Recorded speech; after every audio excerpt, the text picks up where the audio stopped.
Hey, how you all going? It's Jai, that Aussie metal guy here with Crannk.com again. Tonight I'm having a chat with vocalist, guitarist, songwriter, Justin from Melbourne, Melodic melodic metal band, Mr.Kill. Cheers, bro. How you going? Yeah, good, mate. Yourself? Yeah, good, man. Good. Doing the daily fucking grind, family, kids, you know how it goes, man. Full bore. Get in a minute to do this. So how you been, dude? Yeah, good. Just finished a 10-hour day at work and having my coffee. Yeah, I know what that's like, man. Bazinga, hell yeah, dude. First off, man, before we crack into it, man, do you just want to just tell us a little bit about who Mr.Kill are? Yeah, so basically Mr.Kill is like a concept about an evil dude who just goes around and destroys shit, right? It's sort of it can also be interpreted as indirectly as like the dark side of things. Yeah, I really just write heavy music with evil stuff on it. Hell yeah, man. So who you got in the band? I've got it all down here, but I'd rather you just tell us which members you got in there as well. Yeah, okay. It's been a bit all over the shop. So we got a full crew in about 2017 when we all actually formed up properly. Yeah. Before that, it was just like I've written the first, like this EP we got out now. I've written the first song for it in 2010 when I was in uni in the UK. Right. Okay. Since then, I've been trying to sort out my job, career, and that sort of shit. And now that was sorted in 2017, I was like, all right, let's get a band together and start moving. Yep. And then we got a full crew. So basically, what's happened since then? Got a couple of people through the band, but like in this EP, we got obviously myself, our bassist Tony, Scott on the guitar. He's an awesome lead guitarist, by the way. Yeah, dude. Yeah. But what's happened since then is our lead guitarist Scott had to leave due to financial reasons. Yeah. Our drummer's left as well due to uni. So it's a bit, yeah. It's a struggle, man. It is a struggle. We'll talk more about that, dude. But I'm a little interested in your musical journey, man, and kind of what led you to where you are today as well, man. So can I ask, how did you initially get into playing music, and you know what influenced you into the career you've taken now? Like, let's go back to the start. What were you kind of getting into in your home, and what influenced you into going, hey, man, I want to be a musician? So when I was about, I don't know, 7 years old, we were in primary school. Everyone was listening to Metallica, Korn, Rammstein. That was about it. And then when I was about 16, I said, stuff it, let's do it finally, let's do something. So I bought a pair of drumsticks and started taking drum lessons. Half a year later, I'm actually from Latvia. That's where I grew up. Over there, there's like no drummers whatsoever. There's a big deficiency. So like half a year into my drumming, I was already in the band. I could like play like one rhythm, and that was it. Yeah. And I was already in a metal band. That's how quickly it kicked off. And like, yeah, after like 3 years of drumming, I just totally gave it up because I was moving countries due to uni and that sort of stuff. And instead, I picked up a guitar because I sort of knew I wanted to do songwriting and stuff like that. Yeah, and that was much more suitable for me. Yep. Suited me a lot better. So, growing up over in Europe, we over here in Australia, we talk about, I know I talk about, a lot of other metalheads talk about how healthy the European metal scene is, and how Aussie bands get over to Europe and actually do better over in Europe than here in Australia. What was it like growing up as a metalhead over there in Europe? And do you notice any differences now that you live over here in Australia? Yeah. Oh, yeah, of course. Look, where I'm from in Latvia, the metal community is not that big. Yep. Like it's smaller than here actually. Yeah. Okay. Here, to a gig, it's all like packed. Like Every time there's an international tour or any international band coming here, it's all packed. It's like full of people. Like over there, it's not like that. Yep. But unless we have a festival where it's like open air, yeah. Yeah. Yeah, cool, man. So what, you know, with Mr.Kill, I had to listen to the stuff you brought out last year around 2019. I had listened to it then, dude. Really enjoyed the heck out of it, man. I love the melodic metal vibes, man. Can you tell me a little bit about that first 3 tracks you released and what that process was like, getting in there and recording these tracks, man? Oh, it was a headache. Yeah. So when I got into this whole thing, I like my passion is writing music. I wanna have music out, but at the same time, I don't really want to be known, if that makes sense. So Yeah. hence, like, there's not many photos of us out there, and I'm like, I don't feel like putting my face out there would fairly represent what the band's about. Yeah. Right? Because the band's an idea. It's an idea about something utopian. Yep. Sort of. Yeah. So, what was the question? Sorry. Yeah, just can we talk a little bit more about that idea you've got of Mr.Kill and behind the band? I actually like that, man. Letting the music do the talking and kind of sitting back a little bit, man. It's a really cool way of doing it, man. Can you tell me a little bit about this idea that you formed with Mr.Kill? Yeah, so it's basically a bad dude that does whatever he wants, whenever he wants. You wouldn't want to mess with him. Not like the bikie guys. Yeah, you wouldn't want to get close to them. They'll just kick your head in. You know, that's the whole concept around it. And the idea was to make the music as heavy as possible, at the same time as melodic as possible. Yep. A lot of the influences in the melodies come from Latvian music. Yep. Okay. Cool. Yeah, because we have a rich like we have like a choir culture. Yeah. I also sing in the choir. I happen to sing in the choir, and we sing a lot of Latvian stuff. And there's like songs in there that are like hundreds of years old. Yeah. Yeah, and they all have really like simple melodies, but they're at the same time they're really flowing. If that makes sense. Yeah, it does. It does. I Noctiferia kind of do that. They done that with the Holy Man and a few other songs. They mixed in the gypsy influences into the music, and it just sounded fucking really, really cool, man. Like, really cool. Yeah. So that's. You can tell us a little bit about the artwork. Who done your artwork on that, man? That's cool as, dude. So basically the way I've gone about it is I can't do artwork with shit. Right? So what I've done is I knew what I wanted. I wanted a dude that's destroying a city, right? And he's going about his business. There's corpses everywhere. So I found someone who can actually do artwork, and I told him, here's what I want, make me this. And yeah, he made this, and he sort of clicked with the idea. Yep. And yeah. So, cool, man. And that's coming out. That comes out next month, doesn't it? July 31st, man. Yeah. Yep. That looks really sweet. Look at that, everybody. Where's the best place everyone can get along and pre-order this, dude? Because that's an OP hard case, dude. Yeah, so that's on our big cartel. I'll give you the link shortly. What is it? Yeah, I'll add the link up there. Justin will send it through to me, guys, and I'll add the link there as well. So be sure to get along and support these guys. Mr.Kill are unreal, man. This is what it's all about, especially in this time, man, supporting the scene. Because I know, dude, you'd be pretty keen to get out there and, like, you know, drop this EP and, you know, is there a chance to play some music, playing it live, or what's your plans from after that? Yeah, it absolutely is. Unfortunately, Daniel Andrews doesn't want that to happen anytime soon. Yeah, I know. We may have to ship you over here to Adelaide or something, or up there to Queensland. I love Adelaide. I've been there a couple of times. 2 Christmases ago, we went there with a choir for a Latvian culture festival. We sang there, and it was like a 2-week thing. Yep. I loved it. I loved that city. I've driven there.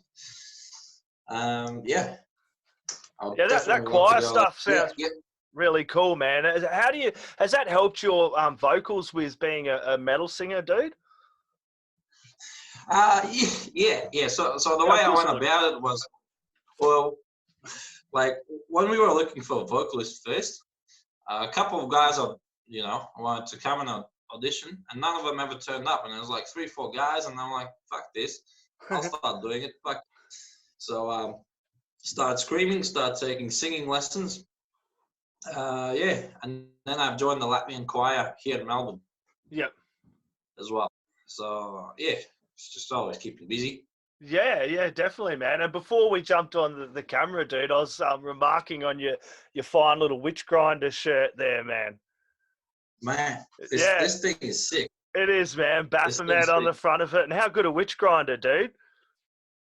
Mate, they're one of my favorite Australian bands. Other being, when I was in the UK, I saw a band from Sydney. They're like a cult black metal band called Nazxul. I don't know how to pronounce it correctly. Yeah. They're split apart now, but they basically wore red priest robes. And there was I saw them in the Damnation Festival in Leeds, UK in 2010. Yep. Mate, they were so sick. My jaw dropped for the entire set. It's just like religious. Something about it, mate. Atmospheric black metal with keyboards, mate. Yeah. You gotta love that stuff. I grew up on that stuff. I grew up on Dimmu Borgir. Oh, how good a Dimmu listening to that stuff when I was in uni. Yeah. Oh, I've come more into black metal as I've got older, dude. I just love it, dude. I love it, and I think I'm a behemoth actually for getting me down this path of black metal, like your Flesh God Apocalypses and your Dimmu Borgirs. Dude, it's just so cool, isn't it, man? That European influence metal, that black, just it's cool, man. Yeah. Oh yeah, absolutely. Yeah, the thing I wanted to say is the question you asked me previously about our first few tracks that we released, they're actually home recorded. So when I first started doing this thing, I got 2 producers in the band, our bassist and our lead guitarist. They both sort of do their own recordings and shit. Yeah. So the idea was, they're always saying, come on, let's record it at home. It'll be the same quality as recording in the studio. So we kept doing it, and every time there's just something that didn't, although they're not bad, they're not the worst tracks in the world, I was extremely unhappy with them the way they turned out. So for this one, for this EP, I said, no more, none of this shit, let's go find a specialist. So we went with Monolith Studios, Chris Themelco, from Melbourne, who's done just about every metal band in Melbourne. Yeah. So he's done an awesome job for us. Mate, I couldn't be happier with the production side of it. He's an unreal producer, dude, and his band Orpheus Omega, dude, unreal melodic metal band in their own. Like, everyone needs to check them out as well. But Chris has produced. You go. Sorry. Yeah, now I listened to Orpheus quite a lot, actually. And I also seen this other band live. They were warming up for Cataclysm and Hypocrisy, Eye of the Enemy. That was amazing as well, mate. Everything that guy does, he's like Mr. Magic Hands. Yeah, and you're in a good place down there. Like, I suppose not at the moment, but the metal scene, especially in Melbourne, is just unreal, man. There are some OP bands coming out of Melbourne. It'd be a good place to kind of be, wouldn't it, around those other musicians? Yeah, absolutely. But there's also a lot of bands here. Like here, there's so many bands I can't keep track of it. Like, I follow a lot of them. There's just so much going on.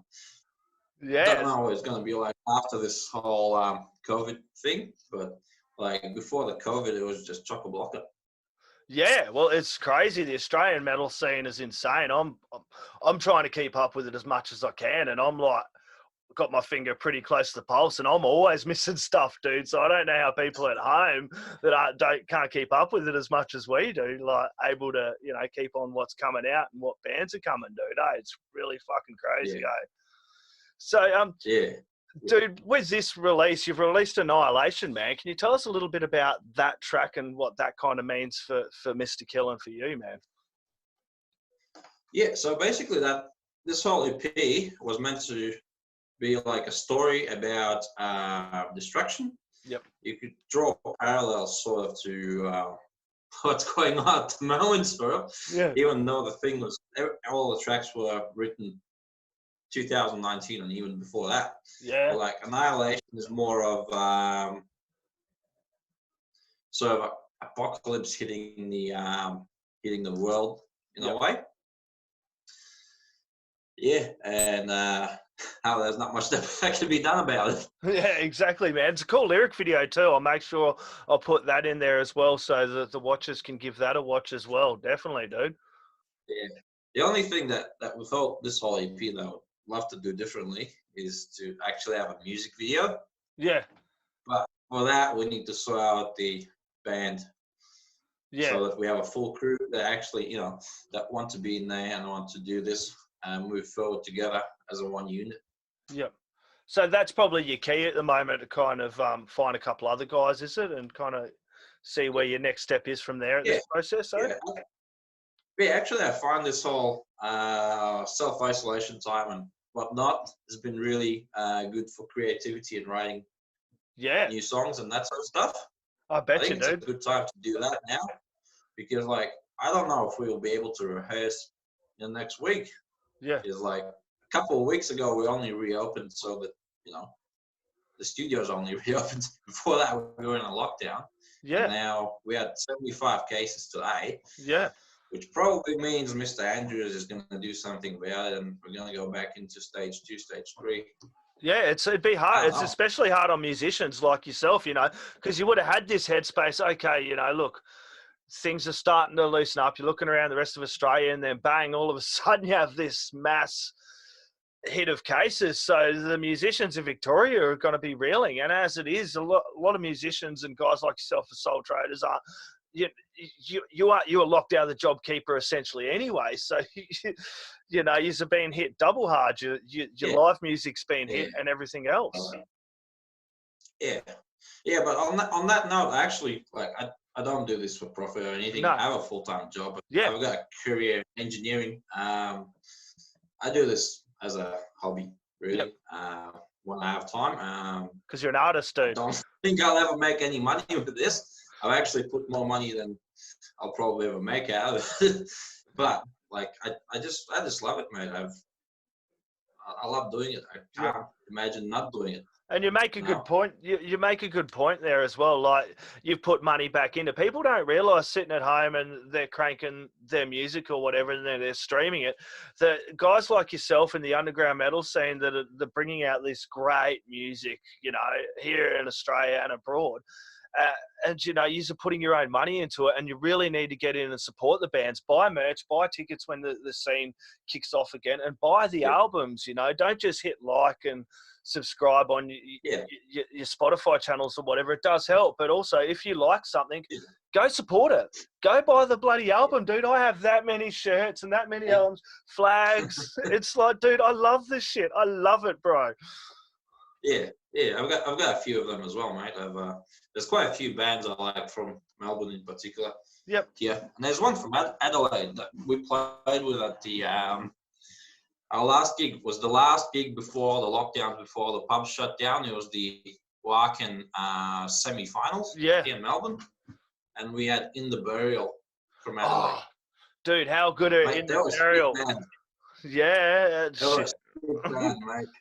Yeah, In the Burial, good. It's Mel, isn't it? Mel Bullion on vocals, I believe. If I'm wrong, correct me, somebody. But she is unreal, dude. In the Burial is so good. And that album they brought out, I think it was last year, dude. That ripped, dude. That was hard as fuck, bro. I hammered that. And we sort of went into that whole competition, and we had to listen to them. I'm like, whoa, there's no chance, man. They are good, but that just shows the quality of the metal scene here in Australia. Like, you could go like, you got Mr.Kill yourself, we got Freedom of Fear. There's so many bands, Truth Corroded. I could go on and on and on. In Texas, Aversion's Crown, the Artist Murder. You could go on all day, and we were talking about this. I've talked with Benno from Rep Management up in Brisbane there, and we're talking about that we want the live music industry in Australia to be strong again. You know, we kind of hoping the international borders stay closed a while, and that everyone at home gets along and fucking really supports this scene, man, i.e. buying albums from guys like yourself and merch and supporting bands like yourselves. Yeah, absolutely. But like at the same time, I don't think the industry owes me anything really. No. Look, I hope there's people that like this stuff. I'm sure there will be. There's some people already pre-ordered this, and I'm like, well, holy shit. Yeah. Fucking hell, someone's actually pre-ordered it. Yeah. Yeah. So but someone's actually likes it. Yeah, and I understand musicians are artists as well. That's what you create art, just like a painter would create a picture, regardless of whether they're getting paid. You're a musician. A musician is an artist. It's more than, for me, Yeah. I don't call you guys hobbyists. I call musicians artists, just straight up, man, straight up and down. And that's why we are in the arts industry. And I feel, you know, everyone needs to realize this, you know, as well, dude. So. Yeah. Oh yeah, absolutely. Yeah, man. So, July 31st, when the album comes out, man, the EP comes out. I suppose you would have written a ton of material in between, eh? No, it goes really slow. Primarily because a lot of my time previously went on organizing stuff for the band, and even now when we're releasing stuff, there's a fair bit of organization happening. We're going to release another single on the 31st, together with the EP for people to enjoy. Cool. Yeah, but I'm definitely going to utilize this time to write some new material, and and then we're going to get sort out the band. And hopefully this whole thing reopens. We're going to do a lot of live shows, but I think it's really good to have a decent product out there for people to enjoy, give them a reason to come and see us. Yeah, it's a ripping debut EP, A Day of Reckoning, man. It is one really worth checking out, and I hope everyone gets behind it. As you said, you got a few pre-orders already, man. So, Justin, we're going to sign out, bro. But before I do, man, I always ask for last words, shout-outs, or thank yous you may want to chuck in there, bro. Yeah, absolutely. Thanks to everyone who's checked out and supported us over the years. I've enjoyed every single time I've played for anyone out there, and I look forward to getting back into this and many more years of metal. Awesome. Justin, absolute legend. Everyone get along. Check out Mr.Kill. You can check them out on their Big Cartel. Also Bandcamp as well. There's a Bandcamp link I'll chuck in as well. You can check them up there. Check out the Annihilation single, man. You can get in some pre-orders. Dude, just crank this album hard, guys. Cheers. Thanks. Appreciate it.